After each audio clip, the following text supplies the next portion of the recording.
we've been having these QR codes that really promote the simplicity of the census, because this is the easiest it's ever been to actually take the census. You know, you can call in by phone, you can go on the website, you can do it through your mobile device, you can do it on your PC. I mean, literally, it's incredibly easy. But you know, COVID-19, as well as the decisions that have been made, you know, at the federal level, you know, has really thwarted, you know, that ability to get people to feel, you know, comfortable, you know, and people are preoccupied with so much that's going on in the world. But, you know, between voting and the census, you know, those are two of the most fundamental civic duties that we have. And those are the things that are being, you know, threatened, you know, right now. Absolutely. I think you said it so well when you said the ease of it, because I think that's really important. What would you say to people, you know, who maybe have never done the census before or aren't sure exactly what it is? Why is it so important? Yes, you know, the census is so important because it takes a count of our population. It's very important to know our population and the makeup of our population and also the needs of our population. The census information is used for numerous decision-making activity.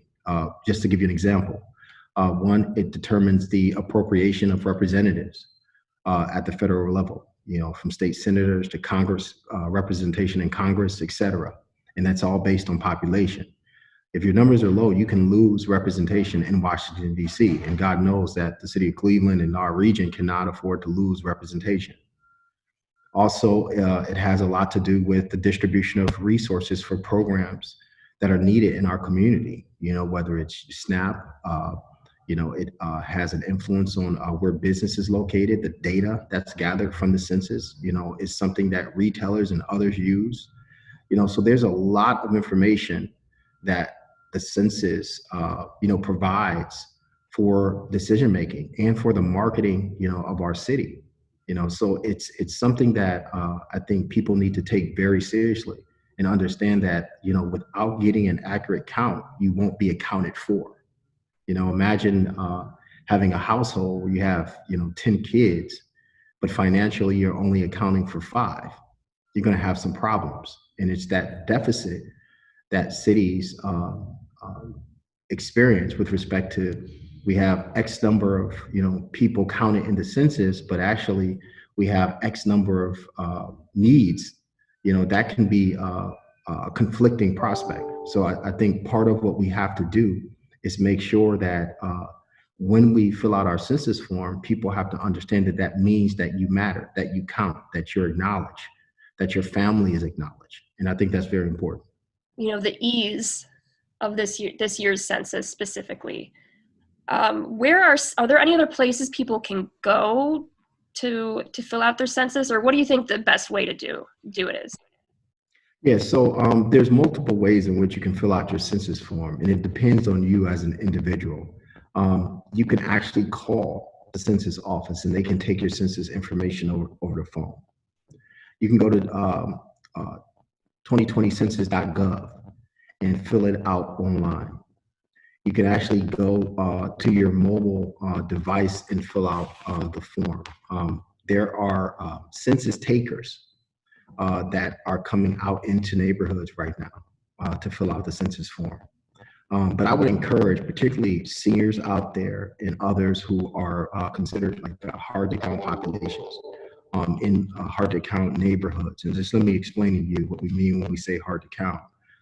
These are individuals who may be lacking in, you know, education about the census, and we're realizing that that education is not just associated with minorities and, you know, people who are poor, but that lack of education also spills over into people who have college degrees. So I think part of the work that we're trying to do right now is really to get people to go online because that's really the most efficient way to do it, or just call in to get their form filled out. We had gotten an email saying that there was some type of census van that might be at some local libraries. Do you know anything about that by chance? Yeah, so the U.S. Census Bureau have mobile units that are going to be out to help take census counts. There also are enumerators and others who are going to be at different events throughout the community in order to go and get those numbers. The most important thing that's happening right now is the fact that you're going to have individuals who are going to be doing some door-to-door follow-up for people who have received forms and who have not filled them out yet. Now, we'll say this because this is really important to understand. Um, these enumerators that are out currently, given the deadline that has been established by the federal government, as you know, the census has been shortened or reduced by 30 days. This is not a good thing for cities like Cleveland and other urban centers. It's actually quite egregious, to be honest. The other component is that the enumeration also started very late at the federal level. So these are all, concerns, and we have to be just honest about the policies, at the federal level and decisions that have been made that really create a challenge. Now, we've had a complete count committee for the last year and a half. We've had great participation from our community members and agencies throughout the city, and the list goes on who's been, a part of that committee, from the Cleveland Municipal School District, the Cleveland Public Library, city and county representatives, individuals from local community development corporations, members of our city council. So there's been a lot of dialogue about this. But when you couple that with a pandemic, which is obviously unprecedented for all of us, and then some federal decision making that has been suspect, to be kind, that really creates a challenge for us. But we're continuing to kind of work with as much tenacity as humanly possible. There are a number of different groups who are trying to push over the last, several weeks of this.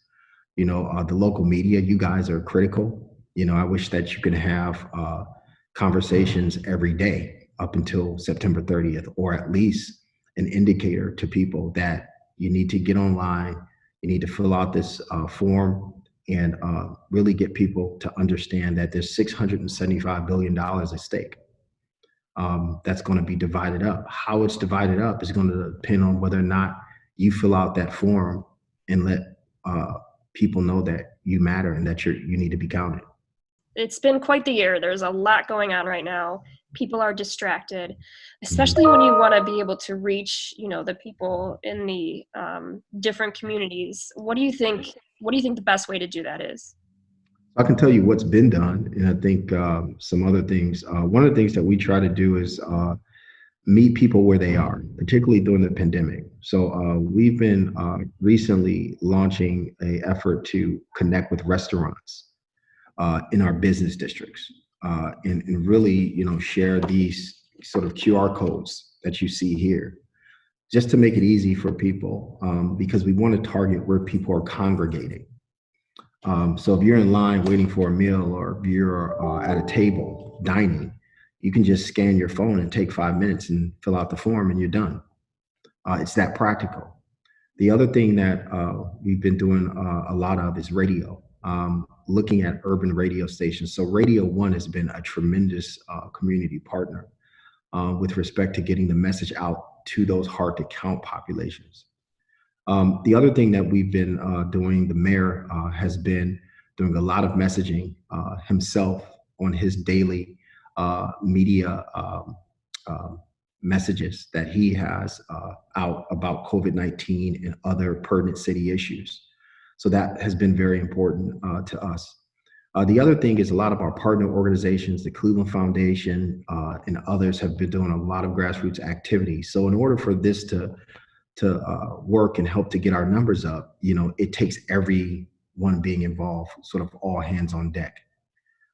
There's been some grant making that has been done, by the foundations. We just had a very successful blitz where we went door to door We had 109 volunteers out in the community, just knocking on doors, reminding people. And that's just all sort of our grassroots effort, so our local folks can only take it to a certain level, but the federal folks have to do their job with respect to the execution of the enumeration and making sure that any individual who received a form filled out the form.